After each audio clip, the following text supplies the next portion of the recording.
So I was looking at this study. It was on police training simulations. And there was this one detail that, honestly, it just sent a chill through me. Okay. They took a group of officers, right, and put them in a room that was set to about 90 degrees. So, nothing crazy, just a hot, humid summer day. Right, a normal but uncomfortable temperature. Exactly. And the change wasn't just, physical. As the temperature went up, the officers' judgment started to fray in real time. How so? They started seeing threats that just weren't there. They were way more likely to draw their weapons on suspects who were completely unarmed. Right. And it wasn't that they were suddenly bad cops. It was that their brains were physically, measurably losing the ability to process reality correctly. We're always told that global warming is this big, environmental issue. It's about ice caps and polar bears. Distant things. Exactly. Distant things. We almost never talk about what the heat is doing to the actual chemistry of our minds, to our tempers. It's there when a student fails a test in a boiling classroom. And it's there in the 5.5% spike in violent crime in Los Angeles the second the temperature gets too high. Our collective impulse control is just evaporating. It's a physiological response. It is. But here's where the whole thing just takes this really unsettling turn. Okay. While the average person's brain is starting to short circuit from the heat, there's this very small, very calm group of people in these perfectly chilled boardrooms, New York, Houston. Right. And they're watching this happen with this clinical detachment. They are not panicking. In fact, they are spending billions of dollars, outspending environmental groups 10 to 1 to make sure that the global thermostat stays right where it is or, goes even higher. The disconnect is huge. It's insane. Yeah. You'd think seeing society literally melt would be a wake-up call for the institutions in charge. But then you look at the numbers. The financing. Yeah, the financing. $6.9 trillion funneled into fossil fuels by the big banks just since the Paris Agreement. You realize they're not ignoring the heat. They're bankrolling it. They're bankrolling the collapse of our mental clarity. And the most chilling part of all, they've known the cost of this for decades. That's the mission today, then. That's our mission today. To connect that cellular response to heat directly to the global economic forces that are keeping this crisis going. This is a deep dive into the thermal erosion of mind and society. And we've got sources covering this from every angle. Evolutionary psychology, cognitive science. All the way to the cold, hard data of corporate finance. We're looking for those surprising links between the biology of a short temper and the just sheer scale of the financial structures that are deliberately turning up the heat. Let's get into it. I want to start where the heat meets the street. Literally, I was reading the sociological report about Phoenix during that insane heat wave in 2023. Oh, that was a brutal one. Brutal. Yeah. And there's this one story about a guy, usually calm, a respected guy in his neighborhood. He's in a grocery store. Okay. And his heart is racing, palms sweating, vision is narrowing, just because someone accidentally bumped his grocery cart. Just a little nudge. Just a tiny nudge.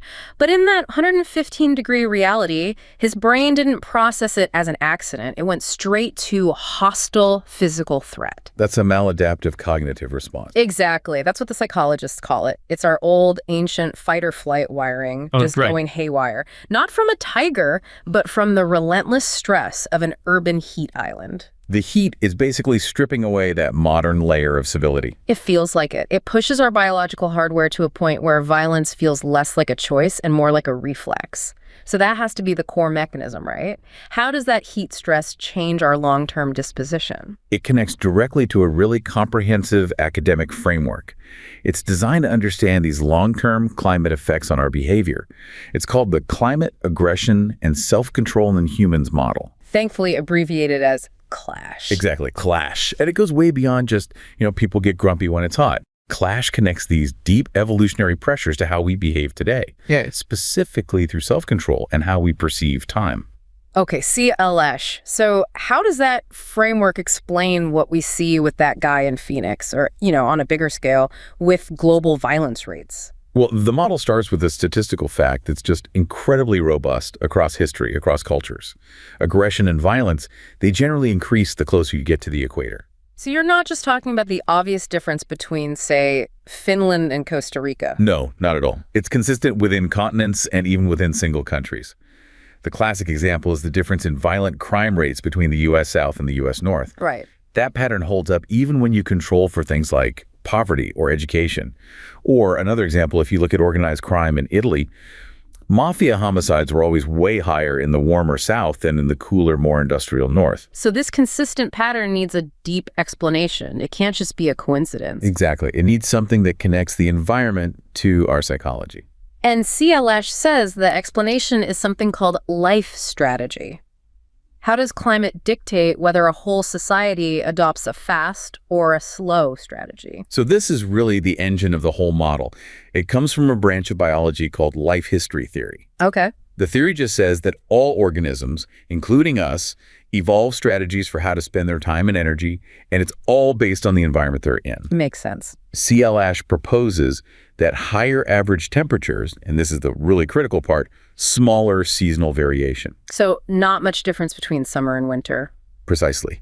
That combination pushes individuals and whole societies toward what's called a fast life strategy. A fast life strategy? I mean, does that literally mean living life in the fast lane? Functionally, yeah, it kind of does. A fast strategy means a deep, profound focus on the present, right now, over the future. It's linked with more risk-taking, wanting immediate gratification, and critically for our discussion, a much lower focus on developing and using self-control. And what's the evolutionary logic there? Why would that be an advantage? Because in an environment that is harsh and unpredictable, the future is uncertain. A delayed reward might never come because, frankly, you might not be around to collect it. Life expectancy is lower. So the adaptive thing to do is to grab the reward that's right in front of you. So you're saying the environment closer to the equator is defined as existentially harsher? Because I think most of us think of a harsh, cold winter as the ultimate challenge. And that's a key misunderstanding. The harshness is just different. Near the equator, it's about constant thermal stress. There's no break, no cool season to recover. Right. Plus, you have a much higher prevalence of infectious diseases, malaria, Zika, you name it, and more unpredictable natural disasters like floods and storms. All of that together lowers the reliable life expectancy. So a short-term fast strategy makes ecological sense. The cost of waiting is just too high. Okay, so contrast that with places farther from the equator. Right. Places with big, predictable seasons. Right. Think about a place with a cold winter. That environment demands that you think ahead. It demands foresight. If you don't plan ahead and store food during the harvest, you literally starve in the winter. So it forces preparation. It forces preparation, which requires high self-control. So the environment itself is acting like a selection pressure, basically rewarding people who can delay gratification. Precisely. A farmer in, say, Northern Europe has to resist the temptation to eat the entire harvest right away. They have to save it, manage it, plan for the long term. That consistent external demand for planning selects for a slow life strategy. Which means lower risk-taking, a focus on delayed rewards, and high self-control. Exactly. And it's that low self-control from the fast life strategy that's the direct psychological trigger for aggression. Without a doubt. Behavioral science is crystal clear on this. Poor self-control is one of the strongest predictors of crime we have, especially violent crime. Thesis specifically looks at what we call hot, impulsive, angry aggression, reactive aggression. So road rage, bar fights, the guy in the Phoenix grocery store. Exactly. It's that unmanaged anger that makes up a huge chunk of violent crime. When your brain prioritizes an immediate response over a thoughtful one, that is, by definition, a failure of self-control. It's just fascinating how these, subtle environmental pressures can show up in the very structure of society. We see this in cultural attitudes toward time, right? We do. And that's where culture becomes the visible output of this long evolutionary process. You see a clear contrast between what are called clock time cultures and event time cultures. Clock time would be places like the US and Northern Europe, future-oriented, punctual. Time is money. Exactly. Time is a finite resource to be managed and optimized for the future. Schedules are rigid. Whereas event time cultures, say in Latin America or the Mediterranean, are much more flexible. The social interaction, the event itself, is what matters, not what the clock says. Right. And you hear it in the language. The Spanish word mañana, or in Trinidad they say any time is Trinidad time. The implication is that flexibility and social connection are more important than a rigid, future-focused schedule. And this cultural difference in time perception actually has measurable consequences for behavior. Oh, absolutely. The research is very clear. A future orientation is negatively correlated with aggression. We're talking less aggressive driving, less willingness to, give electric shocks in a lab experiment. And on the flip side, it predicts more positive behaviors. Yes, a future orientation is a powerful predictor of pro-social behavior. Things like conserving natural resources, planning for long-term health, cooperating in complex social situations. It's that difference between grabbing what you can now versus managing that impulse for the long-term collective good. That's a really compelling case for the CLASH model, but, it can't be that simple. It sounds a bit like heavy environmental determinism. Is geography destiny, or do social structures play an even bigger role? That's a necessary critique, and the model absolutely accounts for it. The influence of climate is heavily mediated by social and economic factors. Like wealth. Wealth is a huge one. We see what some have called an equatorial Grand Canyon, this belt of lower-income countries around the equator where all those environmental challenges are compounded by poverty. So money matters more in a demanding climate. Precisely. If you're wealthy, you can completely mitigate the heat. You can afford air conditioning, clean water, better health care to fight off pathogens. For the rich, a demanding climate is a manageable challenge. But for the poor, it's an existential threat. It's a daily threat to survival. So poverty and violence are working together, and both are rooted in that lack of resources that reinforces a fast life strategy. And of course, wealth can also be a consequence of climate. Because those predictable seasons led to cultures of planning and resource accumulation, which fed economic growth? Exactly. Centuries ago. What about things like political systems? Yeah. Or social structures? We know those are also huge predictors of violence. Absolutely. Things like income inequality, or what's called societal power distance. Power distance being how much a society accepts hierarchy and inequality. Right. And those are incredibly powerful predictors of violence. Countries with high power distance, which tend to be closer to the equator, also have higher homicide rates. It suggests the social context is interacting with the climate effects. So it's not just the heat, it's the societal scaffolding built around that heat. That's a perfect way to put it. Okay, that complexity is crucial. But there's one really big puzzle piece that seems to challenge that straightforward climate aggression link, and that's violence toward oneself. Yes, the suicide puzzle. If low self-control predicts violence, why do we see the complete opposite geographic trend when that violence is turned inward?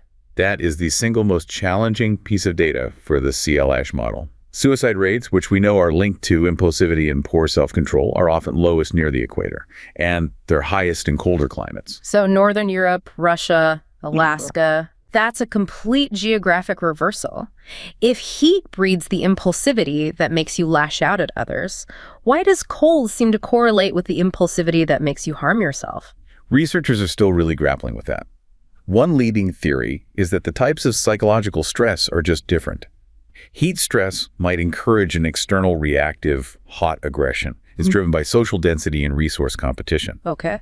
Whereas the severe cold, the social isolation, the reduced sunlight, the seasonal affective disorder you get in high latitudes, that might create a different kind of psychological pressure, one that leads to a more cold, internalized, deliberative violence against the self. So the takeaway is that climate definitely plays a role in human aggression, but the target of that aggression is complex. It's highly sensitive to social context, yes. That's a really important piece of nuance. Yeah. Okay, so we've been talking about the slow, chronic, evolutionary pressure that shapes entire societies. Now I think we need to shift gears and talk about the immediate mechanical impact of heat. We need to go from that slow psychological evolution to the acute physiological collapse, what you call the mental sludge. Mental sludge really captures the biological reality of acute heat stress. I read an account from a project manager. She handles complex logistics for huge infrastructure projects. Right, a job that needs a ton of brain power. Exactly. And during a prolonged 100+ degree heat wave, she described just staring at a simple blueprint for 20 minutes, completely unable to process the numbers. It wasn't laziness. It was a total failure of her executive function. And that's because when the body gets too hot, its number one priority is just survival, cooling down. That's it. Your regulatory system goes into emergency mode. It prioritizes cooling above everything else. So the brain is literally diverting resources away from complex thought just to keep the core temperature from rising. Precisely. Your hypothalamus triggers massive vasodilation. It sends huge amounts of blood to your skin to radiate heat away. And that blood has to come from somewhere. And it comes from the brain. It's often deprioritized from the prefrontal cortex, the seat of your executive function. It literally gets less blood, less oxygen, less glucose. The result is this diminished capacity for attention, for memory, for reasoning. It's a biological trade-off. Survive the heat now, but sacrifice your ability to solve tomorrow's problems. And the research has some shockingly clear physical thresholds for when this cognitive collapse actually begins, right? Yes, and the decline starts way earlier than people think. Task performance starts to suffer when the room temperature gets above just 23 degrees Celsius. Heck, only 73 Fahrenheit. That's not even hot. That's just a warm room. It's just a warm room. This severe impairment, the real mental sludge, kicks in when your core body temperature goes beyond 39 degrees Celsius or 102.2 Fahrenheit. Once you cross that line, your cognitive resources are under enormous immediate strain. And what specific cognitive functions are we losing first? Is it like an across-the-board decline? It is not uniform, which is a really key point.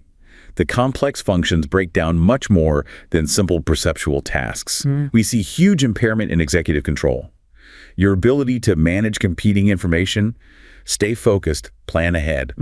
If you're asked to analyze a complex spreadsheet or strategize a negotiation, your performance just plummets. But simple tasks are okay. Simple, ingrained tasks like identifying basic shapes or reacting to a simple light turning on might show almost no impairment. It's the sophisticated, nuanced thinking that defines human intelligence that goes first. Which has massive, undeniable, real-world consequences. I'm thinking about education, the workplace. Absolutely. The data on student performance is damning. Test scores drop significantly during heat waves, and this effect is way worse for disadvantaged kids who don't have air conditioning at home or school. So you get immediate educational inequality based purely on temperature. Right. It's hard to learn calculus when your brain is overheating. And in the workplace, the economic cost is just immense. Lower productivity, more mistakes. Lower productivity, lower quality of work, and a really tragic increase in workplace accidents. We're talking about construction workers misreading blueprints, factory workers losing vigilance on an assembly line, drivers having slower reaction times. Can you give us a more specific example? Are these just like slips and falls? No, they're often tied directly to cognitive failure. We see a lot more miscommunication in high-stress jobs. In manufacturing, you see operators setting complex machinery incorrectly, leading to equipment failure. Right. In construction, a rise and falls from height, often because someone failed to double-check their safety gear or had a lapse in spatial awareness. Vigilance, the ability to stay focused for a long time, is one of the first things to go. And if you're constantly operating at that kind of deficit, the long-term impact on your mental health must be huge. It creates a really severe feedback loop. Chronic heat exposure is just profoundly taxing. It's linked to increased anxiety, higher stress, and critically, it just destroys your sleep. And poor sleep messes everything up. It destroys emotional regulation and cognitive function on its own. So you're making the already difficult challenges of modern life psychologically heavier for huge populations. Which brings us right back to that opening story about the police officers, firefighters, soldiers. These are jobs that demand peak performance in the worst possible conditions. They're extremely high-risk groups. Yeah. Because they can't just step into an air-conditioned room. Studies on soldiers in desert environments with temperatures around 42, 43 Celsius. So 108, 109 Fahrenheit. Yeah. They showed clear, measurable cognitive deficits in attention and executive function. Their brains are failing them at the exact moment the mission demands absolute clarity. And it's not just the heat as a single factor, right? It's how it interacts with everything else, the physical effort, the anxiety. Exactly. This is explained by something called the global workspace theory. It basically says that all the things stressing you out, physical pain, anxiety, cognitive demand, heat, are all competing for a single limited pool of brain resources, the global workspace. So the heat is magnified when you combine it with other demands. Hugely. A study on firefighters found the biggest cognitive impairment wasn't just during a physically tough fire drill. It was when the drill specifically involved a complex height rescue on top of the heat and fatigue. So the heat, the anxiety of the rescue, the physical effort, it's all drawing from the same limited battery. That's a perfect way to put it. It's a single, very limited pool of resources, and you're draining it from three directions at once. Which implies that a lot of the early research that maybe downplayed the effects of heat might have been flawed. It wasn't testing realistic, complex situations. That's a crucial methodological critique. A lot of early research that found no impairment used really simple tasks. Identifying shapes, simple reaction time drills. Right. Those tasks don't draw heavily on the global workspace, so the heat didn't have much of a visible effect. The consensus now is that this dramatically underestimated the true level of cognitive failure in complex real-world situations, like managing a major incident, or a surgical procedure, or an armed confrontation. Okay, so we've established the biological reality. The rising temperature is eroding our minds. It's diminishing our self-control. It's making complex problems harder to solve. Now we have to turn to the structural reality, because this thermal trajectory, the literal frying of the collective mind, this has been actively ensured by a small, highly insulated group operating at peak cognitive performance in their climate-controlled offices. This is the critical transition from biological consequence to economic costs. And the story of climate obstruction is deeply concentrated. I mean, you can look at archived files from the late 1970s. From ExxonMobil. From ExxonMobil's own scientists. They were presenting clear, detailed mathematical models of the greenhouse effect to the company's leadership. The warnings were explicit. So this was not a question of ignorance. They knew. It was a calculated, deliberate choice. The leadership looked at this clear scientific warning and categorized it not as a planetary crisis, but as a long-term business risk. A business risk? And in the decades after that, billions of dollars flowed from those corporate headquarters into a systematic campaign designed to manufacture public doubt, confuse politicians, and just ensure gridlock. The entire structure of modern political obstruction was financed to protect the quarterly profit margin. Let's really nail down the scale of concentration here. We're not talking about, every person's individual choices. We're talking about a very focused corporate footprint. The concentration is staggering.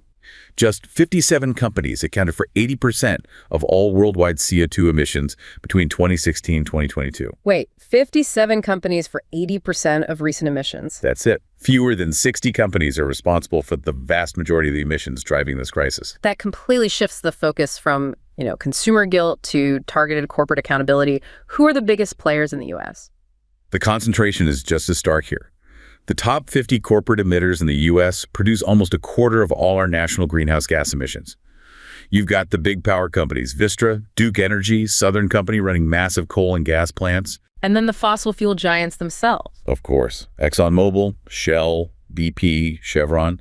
Just those 4 investor-owned companies have contributed an enormous share of historical global emissions. And knowing all this, the money they poured into Washington to block any change is the definition of structural obstruction. Let's look at that lobbying gulf. The financial disparity is undeniable evidence. From 2000 to 2016, the fossil fuel industry and its allies, utilities, transportation. They spent over $1.17 billion on lobbying for climate-related policies. Over $1 billion. And on the other side, how much did the climate advocates, the environmental groups, spend in that same period? They spent $127 million. So the fossil fuel industry outspent them 10 to 1. 10 to 1. It ensures policy paralysis. It makes effective, democratic, future-oriented action almost impossible because the noise created by $1 billion just drowns out scientific consensus. And that $1.17 billion, that isn't just buying access, is it? It's functionally writing policy. How does that money translate into actual gridlock? It's highly sophisticated. I mean, the oil and gas industry has spent over $3 billion on lobbying since the late 90s. That money funds organizations that literally draft legislation to exempt the industry from regulations. Right. It funds ad campaigns to oppose specific policies, like a carbon tax. And it heavily funds think tanks, whose entire job is to publish reports and go on TV to inject doubt into the conversation, delaying action by decades. That constant, intentional spending creates a political environment where it's just easier for politicians to maintain the status quo. It creates an environment optimized for short-term gain, which, if you think about it, mirrors that fast life strategy we talked about earlier, but at an institutional level. Maximize present corporate profit and externalize all future costs onto society. But the fossil fuel companies can't do the drilling unless the financial institutions give them the capital. They're the real bankrollers here. Absolutely. The financial pipeline is the lifeblood. Since the 2016 Paris Agreement, the moment the world supposedly got serious about emissions, the world's 60 largest banks have financed fossil fuels with a staggering $6.9 trillion. Nearly $7 trillion poured into accelerating the crisis after the world agreed to slow it down. What's the U.S. share of that? U.S. banks alone contributed over $1.8 trillion of that total. J.P. Morgan Chase is the world's #1 fossil fuel financier, $430 billion since Paris. Then you have Citibank at $396 billion, Bank of America at $331 billion. They're enabling massive new expansion projects right now. And the hypocrisy is just breathtaking. These same institutions publish these glossy sustainability reports and run ads about how they're leading on climate. It's a critical contradiction. It's called greenwashing. They'll set a net zero by 2050 target, but that pledge often excludes the vast majority of their actual financing. So the loans they give to companies that are actively building new pipelines don't count. They often don't. In 2024, when the science was more urgent than ever, the big banks actually increased their fossil fuel financing. So they're funding the future of the climate catastrophe while publicly aligning with climate responsibility. Let's close the loop on this. Let's connect this economic obstruction back to the social consequences, back to the psychology, and specifically to environmental justice. Because this heat burden, this pollution burden, it's not shared equally. It is a system built on the targeted concentration of harm. The negative consequences are deliberately placed in communities with the least political and economic power. For example? Well, a major emitter like Southern Company produces 63% of its emissions in areas with populations below the poverty line or in minority communities. BP concentrates 77% of its emissions in communities of color. And that's not an accident. It's a calculated decision to build polluting facilities where the land is cheaper and the political resistance will be weaker. And here is the truly vicious cycle that ties our whole conversation together. As the heat rises, because of those very emissions concentrated in their neighborhoods, the populations most affected have their psychological and cognitive capacity systematically diminished. Wait, so the lack of AC, the constant heat exposure, the stress, the bad sleep we talked about, that all makes it harder for them to even fight back. Exactly. The thermal erosion of the mind becomes a tool of systemic oppression. The rising anxiety, the cognitive impairment, the lack of self-control. It all makes long-term political organizing and effective resistance exponentially more difficult. Their ability to solve the collective problem is literally diminished by the load placed on their minds and bodies. Meanwhile, the small, insulated group responsible, the executives, the lobbyists, they remain completely unaffected, operating at peak cognitive performance in their air-conditioned boardrooms. It just deepens the inequality of the whole crisis. To unify it all, what we're seeing is a profound adaptive lag. Human psychology evolved for a small, kin-based world with totally different challenges. Our ancient psychological mechanisms, our impulse control, our fear response, they were once beneficial for survival. But now they're malfunctioning under the speed and stress of modern, overheated conditions. So our decision-making is failing because it's getting the wrong inputs from this altered, hyper-competitive, and thermally stressed world. And that world is being actively pushed toward more instability by concentrated financial power. That's the tragedy. We are caught between an outdated evolutionary psychology that can't handle modern problems and a ruthless economic framework that rewards the destruction of the future for profit today. The structures allowing this heat to rise were created and are maintained by concentrated power, operating in deliberate opposition to scientific consensus. The knowledge, the technology, the resources to solve this crisis, they exist right now. We know what to do. The core issue, the barrier to our survival and our collective mental health, is purely political. It's about overcoming these structural barriers, this massive financial obstruction that actively prevents us from taking collective, future-oriented action. This thermal erosion of our minds, the silent, pervasive cost of the status quo, is the most insidious price we are paying for concentrated economic power.